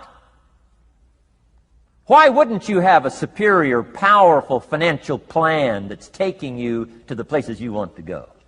I'm asking you, if you find yourself caught like I was at age 25, make the personal commitment today and say, I'm going to study and I'm going to change, and 5 years from now, nobody's going to be able to say, how come you don't have a superior plan living in a superior country with superior opportunity? Nobody's going to be able to say that 5 years from now of me. If you'll make that commitment, I'm telling you, this will be one of the most exciting days of your life. Not because of my seminar. It'll be one of the most exciting days of your life because of your commitment to this simple little process I've outlined for you. Here was the second phrase. Mr. Shoaff said, Mr. Rohn, if you wish to be happy, study happiness. I didn't know happiness was a study. My best hope for happiness at age 25 was to just go through the day with my fingers crossed, hoping somehow something would make me happy. Shoaff said, no, Mr. Rohn, happiness is not something you postpone. Happiness is not something off in the future. Happiness is something you design. You've got to get the word. Happiness is something you design. Happiness is a study. Happiness is a practice. Happiness is an art. It's not an accident. It's an art. And anybody that wants to can study, practice the art of happy living. Happiness is like culture. Money doesn't make you cultured, but culture is within the grasp of all of us. How much is a book on sophistication in the marketplace? $4,000? No, $40. I'm telling you, in America, everything's available. Everything's within reach. All you have to be is committed to it and make it a study. Culture is a study. Sophistication is a study. It's not an amount. It's not an account. It's a study. Money doesn't make you sophisticated and cultured. I know a guy that's rich. He's a clod. The guy's a clod. Eats with his elbow in his soup. I mean, he's just a clod. Nothing much more pitiful than a rich clod. I mean, it's a sad thing to see. Money doesn't make you sophisticated. Only study and practice makes you sophisticated. Only study and practice makes you cultured. And only study and practice makes you happy. Study and practice makes you rich. Key phrase, don't be lazy in learning. 1, how to do well. Next, how to live well. Don't be lazy in learning and practicing the art of economics, practicing the art of productivity, and practicing the art of lifestyle. Shoaff taught me in such simple terms. Shoaff said, Mr. Rohn, if you're getting your shoes shined, Shoe Shine Boy's done an exceptional job. You look down, you got one of the world's all-time great shines. And you pay him. And now, you got a little change in your hand. Question pops in your mind. Should I give him 1 quarter or 2 quarters as a tip from a neat shine? Here's what Shoaff said. If 2 amounts pop in your mind, always go for the higher amount and become the higher thinking person. That helped change my life. Here's what he said. Become a 2-quarter person. Now, you can tell that was a long time ago, when a quarter was a good tip. Now it takes dollars. But just substitute 1992, dollars for quarters. Shoaff said, hey, if you are thinking 1 quarter or 2 quarters, and you say, well, no, I'll just give him 1 quarter. He said, that'll affect you the rest of the day. The rest of the day, you'll look down, see this great shine, you'll say, I got to be really cheap. 1 lousy quarter, tip from a shine. But he said, if you'll go for the 2 quarters, Shoaff said, you can't believe the extra happiness you can buy for just an extra quarter. That's called studying and practicing the art of lifestyle, which means living well. Money doesn't make you happy. Father wads up a $20 bill, throws it at his son, and says, if you need the darn stuff that bad, take it, just get out of my face. How sad, a father with money and no joy. He studied economics, but he never studied joy. I'm asking you to turn that around. Turn that all around. I did a seminar one time, St. Louis, Missouri. When I finished a seminar like this, a man walked up and said, Mr. Rohn, you've really gotten to me. He said, I'm going to change my philosophy, I'm going to change my attitude, I'm going to change my life, I'm going to change everything. He said, you've touched me today. And he said, you'll hear about me. You'll hear my story someday. I said, okay. Right? A lot of people, right, say things. Sure enough, a few months later, I come back to St. Louis, did another seminar. When I finished my seminar, I saw this man come walking up. I didn't remember his name, but he said, I'm sure you'll remember me as the man who said, I'm going to go make some changes. You've touched me today. I said, I do remember you. He said, I'm telling you, things are already happening for me. I cannot believe in just a matter of months. He said, one of the things I decided to change was my relationship with my family. He said, my wife and I have 2 lovely teenage daughters. Parents couldn't ask for any more beautiful, lovely daughters. And he said, I'm the only one that's given them trouble. He said, these daughters of ours have never given us any trouble. He said, I've usually been the one all these years giving all the trouble and all the static. He said, my daughters love to go to the rock concerts, and I'm always giving them trouble. They have to beg me for the money. He said, I don't want you to go. You stay out too late. Music's too loud. You're going to ruin your hearing. You won't be able to hear the rest of your life. And he said, I just get on their case. And he said, they keep begging, keep begging. Finally, when they beg long enough, I say, all right, here's the money. If you have to go that bad, just go. So that's how I've been up until now. But he said, after I left your seminar, I decided to change all that, called lifestyle, living well. He said, you won't believe it. Not long ago, I picked up the newspaper, and I saw an advertisement, and I knew my 2 daughters, it was one of their favorite performers, was coming to town. He said, guess what I did? He said, I went down and bought the tickets myself and brought them home, put them in an envelope.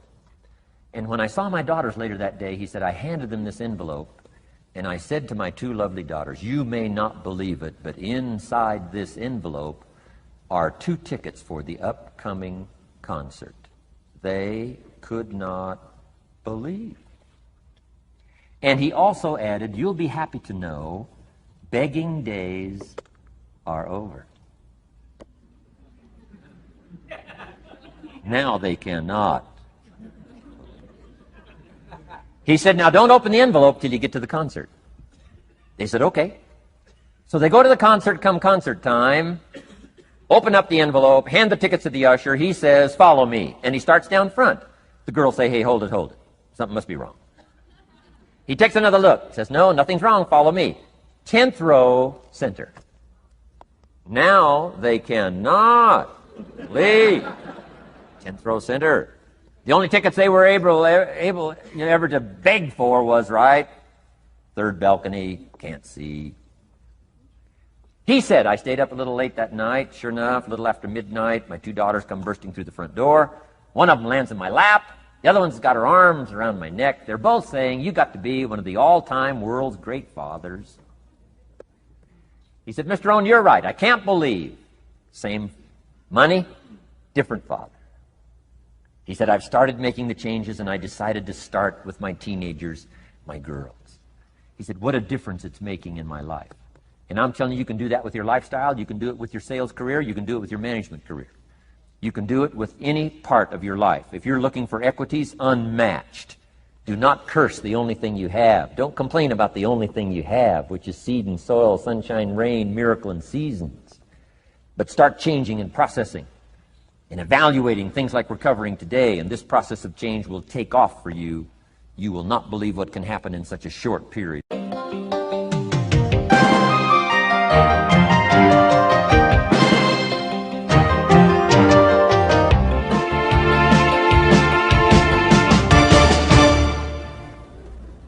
Next subject, personal development.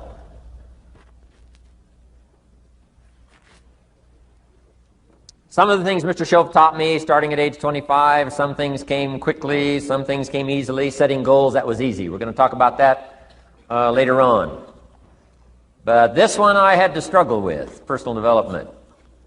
It was hard for me to give up my old blame list. It was so comfortable blaming the government and blaming my negative relatives and the company policy, unions, wage scale, economy, interest rates, prices and circumstances and all that. That was difficult for me to give up. That was quite a transition for me to make, and blaming myself. But Mr. Shove started out with something very, very important. Let me give that to you.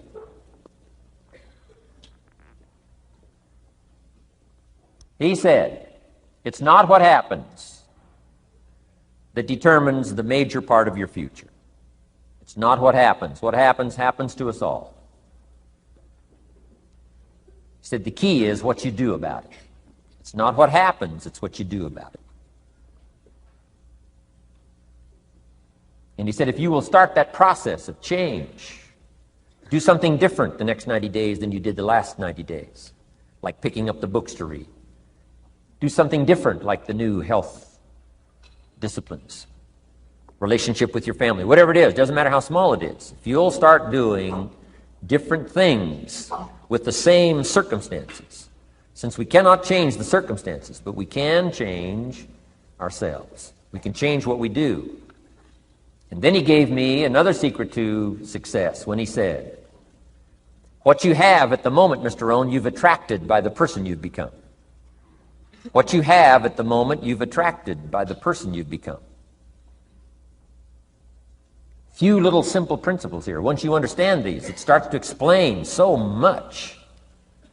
Now, sometimes it's a little tough to take, blaming yourself instead of the marketplace, taking responsibility instead of putting it off on someone else. That transition sometimes is a challenging mission. And this one was a little tough for me. So let's talk a little bit about personal development, that extraordinary adventure I undertook starting at age 25. And I've never ceased that adventure. I'm still going for it. In the 90s, I want to get better and better.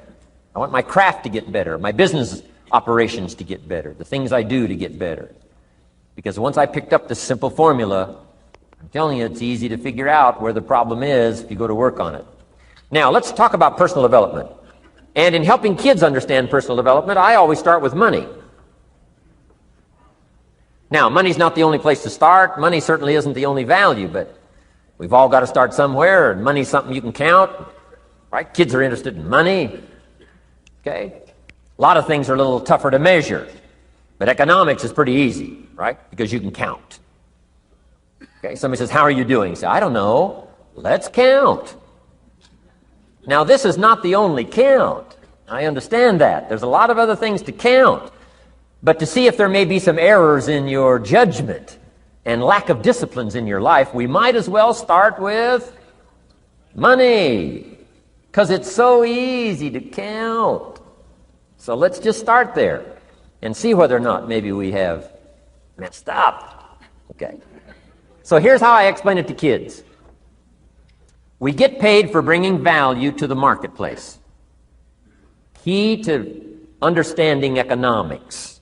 We get paid for bringing value to the marketplace. Marketplace is also described as reality. Reality, the marketplace. Now, it takes time. It takes time to bring value to the marketplace, but we don't get paid for time. It's very important for kids to understand, as well as adults. We don't get paid for time. Mistakenly, the man says, well, I'm making about $20 for an hour. Not true. Not true. If that was true, you could just stay home, have them send your money. No, it's not true. You don't get paid for the hour. You get paid for the value you put in the time. So we don't get paid for time, we get paid for value. Now, since that's true, here's one of the key questions of the afternoon. Is it possible to become twice as valuable and make twice as much money in the same time? Is it possible to become 3 times as valuable as you now are and make 3 times as much money in the same time? Is that possible? Of course. If you want to really emphasize something, that's a good phrase, Stuart. Of course.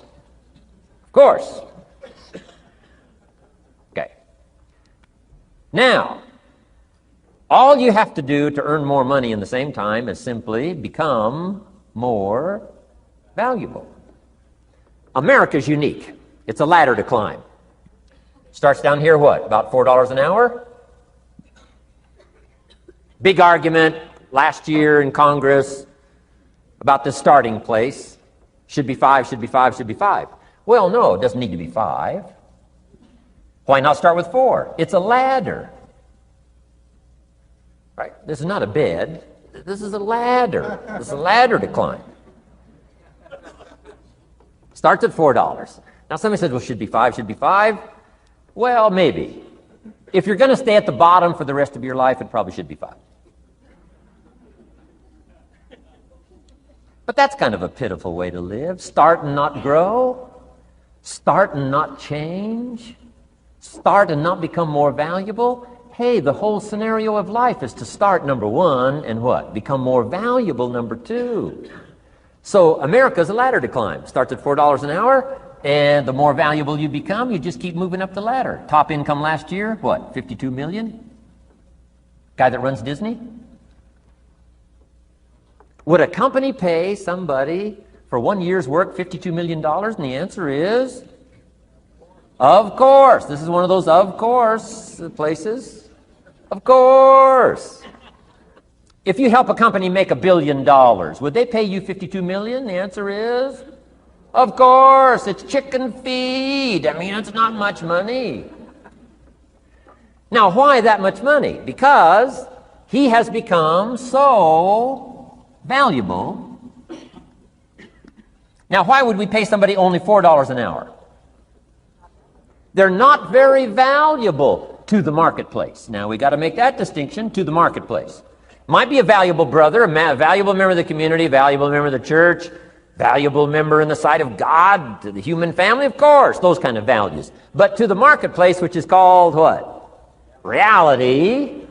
Reality is, if you're not very valuable, you don't get much money. Those are called the facts. I mean, that's how that is. Well, then, how do you get more money? Simple answer. Somebody says, well, I'll go on strike for more. Well,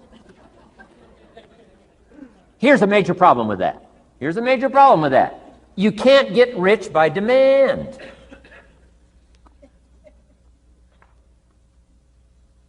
Somebody says, well, I'm waiting for a raise. I'm telling you, it's easier to climb than to wait for a raise. Why not just become more valuable rather than wait? I'm telling you, that's the key to all good things. Becoming more valuable. Why would we pay somebody $400 an hour? They've become more valuable to the marketplace. See how this works? I'm telling you, this stuff is so easy. This is America. This is a ladder. How far is it from 4 to 5? I'm telling you, it's not far. $4 to $5 an hour? If you work for McDonald's, haul out the trash, they'll pay you $5 an hour. If you whistle while you haul out the trash, they'll pay you $5 an hour. I'm telling you. You'll get an extra $1 just for a good attitude. Yay, McDonald's. Wear the hat. It's incredible. $5. And then you just keep becoming more valuable, more valuable, more valuable. I got a telephone call 5 years ago.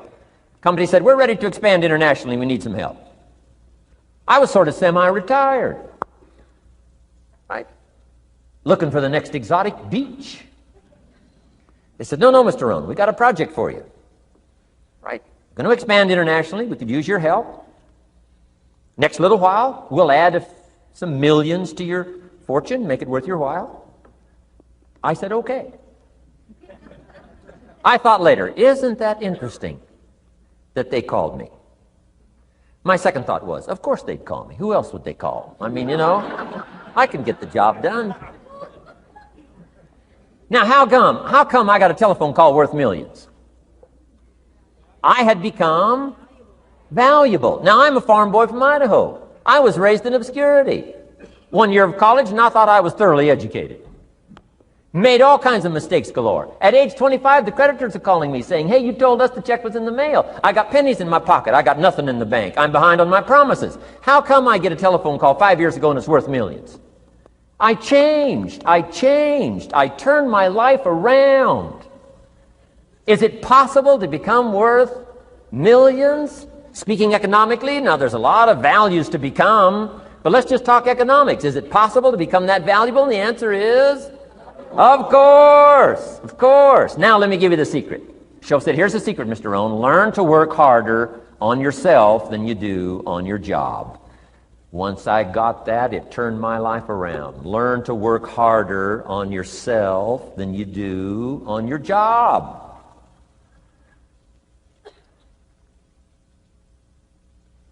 He said, if you work hard on your job, you'll make a living. If you work hard on yourself, you can make a fortune. If you would have known me at age 25, you would have said, Jim Rohn's a hard worker. If you'd have known me, you'd have said that. I'm the guy, I don't mind coming a little bit early, staying a little bit late. I don't mind that. You'd have said, well, Jim Rohn's a hard worker. You say, well, how come he's got pennies in his pocket and nothing in the bank and behind on his promises? Well, I was a hard worker, but I was working hard on my job, not on myself.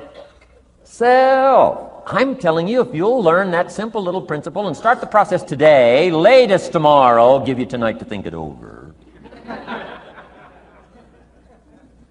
And start this whole process of personal development, work on yourself, make yourself more valuable to the marketplace. I'm telling you, you can so dynamically change your income, and economics is the least of the values that you can start earning in terms of equity if you'll start working harder on yourself than you do on your job. Work hard on yourself and develop the skills. Work hard on yourself and develop the graces. All of the stuff necessary to become more valuable to the marketplace. I'm telling you, your whole life can explode into change. Promotions, no problem. Becoming more valuable to the company, I'm telling you, no problem. Money, no problem. Economics, no problem. Future, no problem. If you just go to work on the right thing. Not get things out there to change. Don't try to change the seed. Don't change the soil. Don't change the sunshine. Don't change the rain. Don't change the mix of seasons. Let the miracle of everything that's available work for you, and start working on the inside. Work on your philosophy. Work on your attitude. Work on your personality. Work on your language. Work on the gift of communication. Work on all of your abilities. And if you'll start making those personal changes, I'm telling you, everything will change for you. Now, let me give you another scenario on personal development. It's called the 4 major lessons in life to learn. Before we get to the 4 major lessons in life to learn, let me give you a key phrase for your notes. Here it is. Life and business is like the seasons. Life and business is like the seasons. Frank Sinatra sings, life is like the seasons. Now, here's one of the key phrases that changed my life. Starting at age 25, you can see this whole scenario. Personal development for me began. I've never been the same since. Here's the next key phrase. You cannot change the seasons, but you can change yourself. You can't change the seasons, but you can change yourself. My best hope, right? When I'm 25 years old, my best hope was to go through the day with my fingers crossed saying, I sure hope things will change. I sure hope things will change. It seemed to be my only way for my life to get better if things would change. Here's what I discovered. It isn't going to change. It isn't going to change. I did a seminar one time for Standard Oil executives and management in Honolulu, now known as Chevron. And we're talking economics one day around the conference table. And one of them said to me, Mr. Rohn, you know some fairly important people around the world. You have a chance to travel internationally. Can you tell us what you think the 80s are going to be like? Now you can tell how far back this goes. I said, what do you think the 80s are going to be like? And I thought for a moment, and I said, gentlemen, I do know the right people. And I do have some experience, I think I can tell you. So they all leaned in a little closer, and I said, gentlemen, based on the people I know and based on the best of my own experience, I think in the 80s it's going to be about like it's always been. Aren't you glad you came today? I mean, that's inside stuff. I don't just spread that around everywhere. It's going to be about like it's always been. It isn't going to change. To hope that it'll change is called whistling in the wind, being so naive, hoping for something that isn't going to occur. I can give you the shortest history lesson that you can imagine in one sentence. What describes human history on the spinning planet the last 6,500 years? Let me describe it for you in one sentence. Here's human history in one sentence. Opportunity mixed with difficulty. That's about as simple as you can put it. And opportunity mixed with difficulty isn't going to change. The man says, well, if it isn't going to change for the future, if it isn't going to change in the 90s, how will my life ever change? Answer, when you change.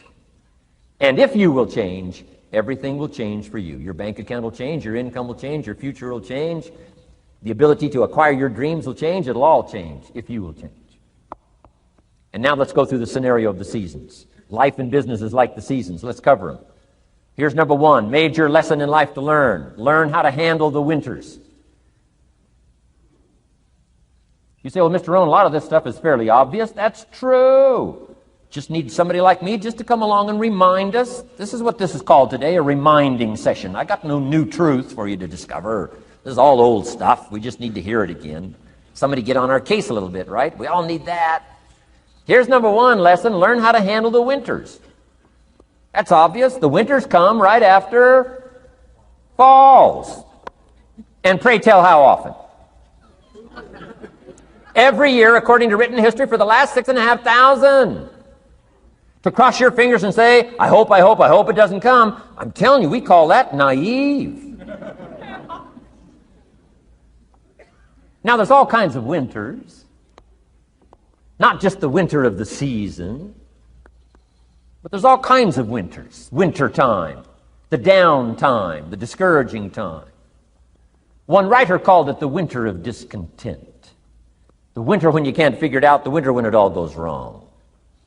Economic winters, social winters, political winters, and personal winters. When your heart is smashed in 1,000 pieces, the nights are unusually long. It's called winter time. Barbra Streisand sings, it used to be so natural to talk about forever, but used to be's don't count anymore. They just lay on the floor till we sweep them away. You don't sing me love songs. You don't say you need me, and you don't bring me flowers anymore. A song of winter. But hey, we're acquainted with all those winter scenarios. We've been through them all. Now the question is, what do you do about the winters? Well, you can't get rid of January by tearing it off the calendar. But here's what you can do with the upcoming winters of your life. The long ones, the short ones, the easy ones, the more difficult ones. Here's what you can do. Get wiser and stronger and better. Just make a list of that trio of good words. Wiser, stronger, and better. To challenge for yourself the upcoming winters of your life, don't you think you could read more? Pick up the scenario, pick up the books, pick up the cassettes. So I would put some stuff on cassettes so you can listen to it. Put it in books so you can read it. Now putting it on video so you can see it. I'm telling you, anybody that wants to can get wiser. Next is stronger. Anybody can get stronger. If you're willing to do the push-ups, you can get stronger. If you're willing to put yourself through the paces, you can get stronger. Can you develop stronger skills? And the answer is yes. Start practicing. And you can get stronger. Can you get stronger in handling life situations? Of course. But you got to go to work on yourself. You can't blame out there wishing it was easier. Wish you were stronger. And here's the last one, get better. Anybody can get better. Language, we can all get better. I've been lecturing now for 33 years, and I'm telling you, today versus 33 years ago, I'm better. First time I gave a talk, I stood up, my mind sat back down. I've been through that whole deal. Opened my mouth, nothing came out for a while. My knees are banging together, the sweat's pouring off my face, I'm shaking like a leaf. It's called terror, in case you haven't tried it. Those first attempts. But I'm telling you, I got through it, and I did it again, and I got through it, and I did it again, and I got through it. And now, of course, I can lecture for a few hours in one day. Anybody can get better. Develop the skills. Okay? Handle the upcoming winters. Don't wish away the winters. That's called naive. Wish for the skills. Wish for the strength. Wish for the wisdom. Here's the second major lesson in life to learn. Learn how to take advantage of the spring. Uniquely enough, spring follows winter. And pray tell, how often? 6,500 times. I mean, those are good odds. I'd gamble on it one more time. I mean, those are good odds. Every time. You can't beat those odds. Spring is called opportunity. Another day is called opportunity. Days follow nights. How about that? And how often? Every day. But now here's what we must learn to do with opportunity. Underline 2 strategic words in that sentence. Take advantage. Just because spring comes is no sign you're going to look good in the fall. You've got to take advantage of it. You've got to do something with it. Read every book you can on what to do with your springs, what to do with your opportunities, what to do with your days, what to do with your chances. Don't miss the educational process. Don't miss the process of learning. To understand, opportunity keeps coming, but the key is taking advantage, taking advantage. Everybody in this room's got to learn to do one of two things: plant in the spring or beg in the fall. And it doesn't mean you can't become a sophisticated beggar, but you don't need the reputation. Learn to plant in the spring, take advantage. And there's an urgency here on springtime because there's just a few springs, handful of springs offered to each of us. So take advantage swiftly and quickly. Don't just let the time pass. The Beatles wrote, "Life is very short." And for John Lennon, it was extra short. For Michael Landon, it was extra short. But life is short. At the longest, it's short. So don't just let the springs pass. Take advantage. Seize the day. Seize the moment. Seize the opportunity. That's the key. Springtime. Life is fragile. Life is brief. Elton John sings, "She lived her life like a candle in the wind." It's fragile. It's brief. Whatever you're going to do, you got to get at it. Don't just let it pass away. Here's major lesson number 3. In the summer, learn how to nourish and protect. We've got 2 challenges in the summer in the personal development part of our life. And that is become capable and powerful enough in the summer and wise enough in the summer to nourish what's good and defend yourself against what's bad. Nourish and defend. The summertime is an interesting time. It holds the possibility of the promise of harvest time, but it also has the possibility of the threat. Sure enough, as soon as you've planted your garden, the busy bugs and the noxious weeds are out to take it. And let me give you another word of advice. They will take it unless you prevent it. Summertime is an interesting time. Best as I can describe summertime, you got to nourish your values like a mother. Nourish like a mother.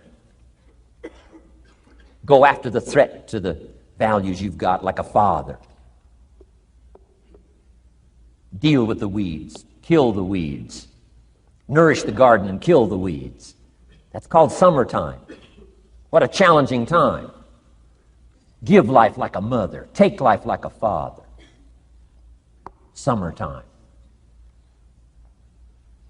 You've got to deal with the negative as well as the positive. Summertime is a unique, complex mix of positive and negative.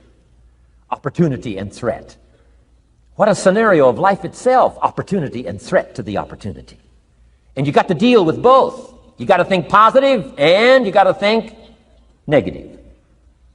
You got to handle what's ever out to threaten you. You got to learn to threaten it back. Summertime. Interesting time. Nourish like a mother. Defend like a father. You got to be like your bloodstream in the summer. Red corpuscles to what? Nourish. White corpuscles to what? Fight. You've got to both nourish and fight. You've got to nourish and be vigilant. Okay. White corpuscles think negative. You can't just think positive. We call you naive. Somebody says, well, I've been taught to be all positive. You'll be some kind of freak. You can't be all positive. Thank God for white corpuscles that think negative all day. Guess what white corpuscles are looking for all day? Problems, infection. White corpuscles say, just show me some infection, I'll kill it. Why? It's out to kill the body. It's out to kill our chances. It's out to kill our future. Whatever threatens us, we threaten. I'm asking you to take sword to your enemies. Whatever's out to threaten you, threaten your health, you got to threaten it back. Like white corpuscles. Kill what's evil. Nourish what's good. Love like a mother. Hate like a father. Father says to whatever threatens his family, take 2 or 3 more steps toward this family and threaten my family, you'll cease to exist. I'm father. I kill.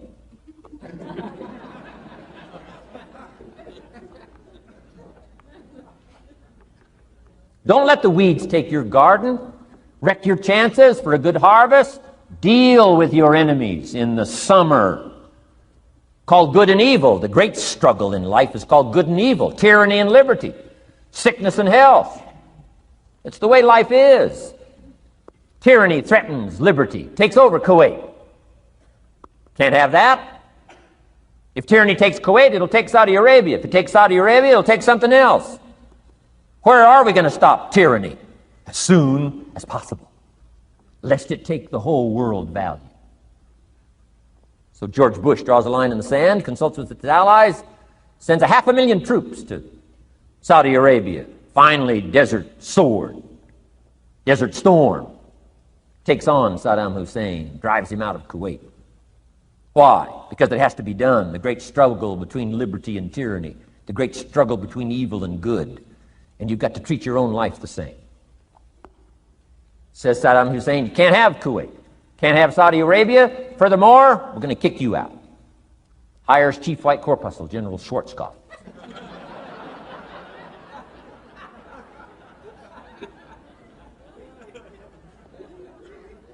Takes care of the matter. I'm asking you in the summer, nourish like a mother. Threaten whatever threatens you like a father. Now you can also turn around the scenario, that's true. Love like a father, hate like a mother.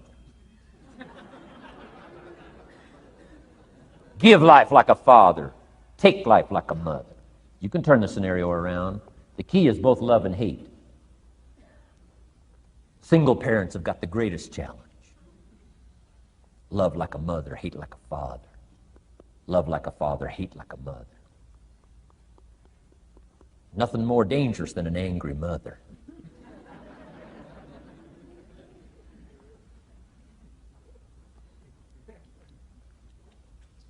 Beware the female species of the animal. They call her Black Widow spider.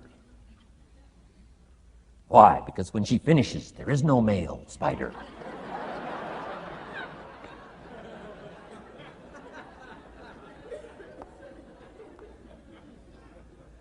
I saw this article. I was flying on an airplane up in Canada. I saw this article in one of the airplane magazines. Showed a picture of this guy with his shirt off, these claw marks down his back, teeth marks in his neck. The guy almost got killed. He was out in the woods, saw a mama bear with her little cub. Said, oh, this looks cute. Had his flash camera, went flash, flash, took a picture. Mama bear treats it unkindly, promptly chases him. Caught him, almost killed him before they got to him. Beware, mama bear. So, love like a father.